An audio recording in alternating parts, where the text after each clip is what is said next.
What's up, everybody? It's the Ginger Yeti. I'm checking in from home. Today I have a beer for you from a brewery that I haven't seen around the U.S. or at least around my area in a long time. What I have for you is Hobgoblin Ruby Beer. Now, Hobgoblin used to be brewed way back by the Wychwood Brewery, and I had a few beers from them back in the late 90s, early 2000s, somewhere in there, mid 2000s, maybe. A lot of them well before I was on Untapped. I think I even had this one right when I first started Untapped, but that was so many years ago, 13, 14 years ago, I don't remember it at all. So, like I said, this used to be brewed by the Wychwood Brewery. It's now brewed by Carlsberg Marston's Brewery in Burton-on-Trent, England. And there's a little bit about the brewery I want to tell you before I get into the beer. So the Wychwood Brewery, which was the home of Hobgoblin, and Hobgoblin was like the best-known beer from Wychwood. And it's become a whole brand of beers. At one point, it was a brand of beers, and now it's kind of still a brand of beers, but it's a brand of beers for Marston's, Carlsberg, not Wychwood. It was acquired by Refresh UK in 2002, which is a subsidiary of Marston's, and then Marston's bought Refresh UK, including the Wychwood Brewery, outright in 2008. Marston's brewing operations, including Wychwood Brewery, were then merged with Carlsberg UK to form Carlsberg Marston's Brewing Company, which later became Carlsberg Britvic. I've never heard of that one. The brewery was closed, unfortunately, in November of 2023 as part of their plan to consolidate the brewing network. So, the old brewery, the Wychwood Brewery, it was a brewery and pub chain based in Witney, Oxfordshire, England. And the brewery was known for its character-based labels, which unfortunately, well, actually, they do still have on this can. I'll show you in a minute. I was going to say, unfortunately, don't use it anymore, but they totally use it. It's right there on the can. I'm a dummy. The character-based label artwork, and also, which was inspired by myths and legends surrounding the ancient Wychwood Forest. The brewery was originally sited at the Old Eagle Maltings, which was built in 1841 to malt barley for Clinch's Brewery, which had an estate of 71 pubs in southern England. And then in 1961, a gentleman bought Clinch's for its pub estate and closed down the brewery. In 1983, part of the original Clinch's Eagle Brewery site was rented by Paddy Glennie, but he named the brewery company Glennie Brewery.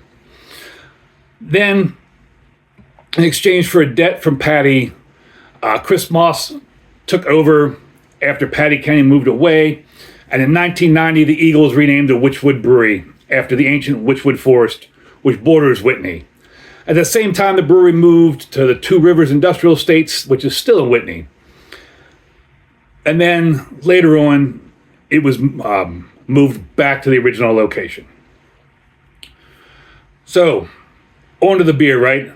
If you've made it past that little bit of history, and let me know down below in the comments if I got something wrong.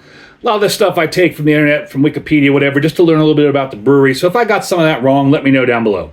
So like I said, this is Hobgoblin Ruby Beer from Carlsberg Marston's Brewery out of allegedly Burton-on-Trent, England.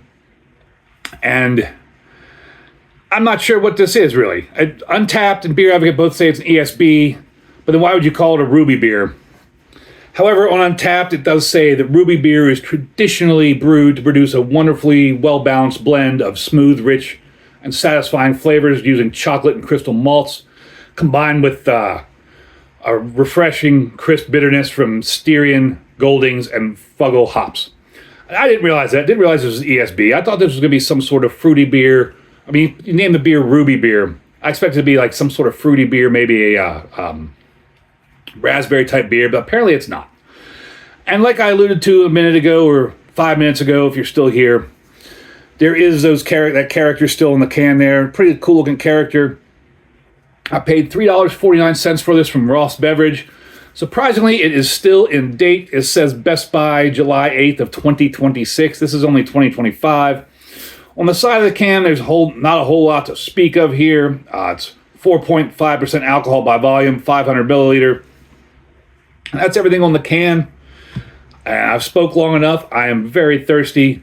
So let's get on into this. Like I said, I've had Hobgoblin beers before, back when they were brewed. It's still associated with the Wychwood Brewery before all the evil empire bought them out.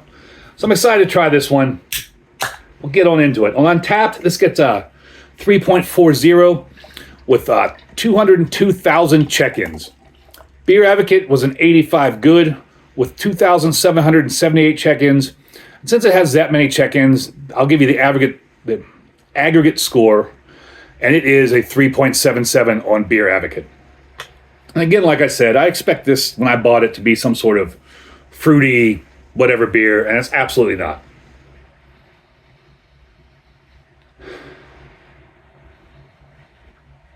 Dip my beak in it.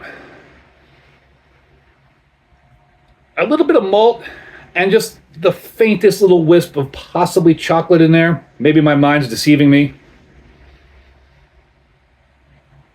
And this is a brownish for sure. If it wasn't for the condensation on the glass, you could kind of see through it.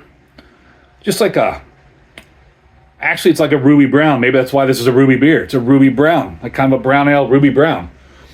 With about a finger's worth of khaki, dark khaki kind of colored head that just is hanging out there having a good time. Let's take a drink and see what this ruby beer is all about. Cheers, everybody.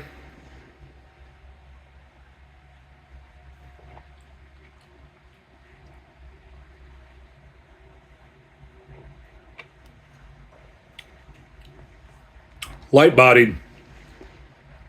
There's a good malt backbone there, but it's not that malty, sweet, beer's turned, gotten old that I've had a lot lately kind of malt.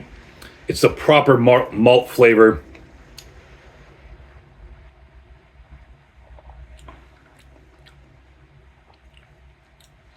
A little, very tiny hint of bitterness on the back end.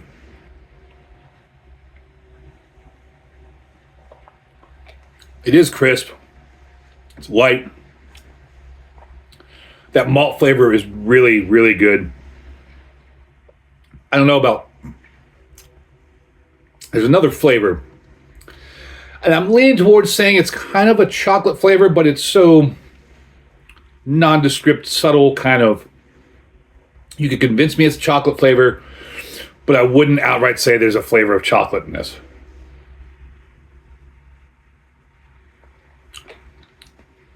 It's a pretty tasty beer, though.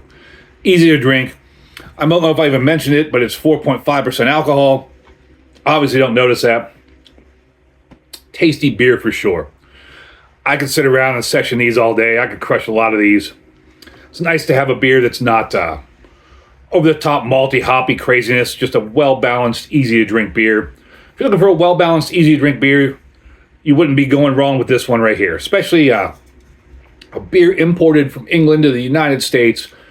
A big can like this, 500 milliliter for $3.49. That's a pretty good deal right there. At least in my book it is. So I'd give this beer a big horns up. It's been a really long time since I've had any of the Hobgoblin beers. I cannot say Hobgoblin. It's been a long time since I've had any of the Hobgoblin beers. Maybe I'll see if I can find more of them. I see them on the shelves. It's a shame that they got bought out, went through all those changes. They're now part of the one of the European evil empires, Carlsberg. But it is what it is, right? So thank you all for watching. Really appreciate it. Have you ever had this ruby beer before? Do you remember way back when the Wychwood Brewery was its own entity? Let me know down below in the comments. And as always, embrace the adventure.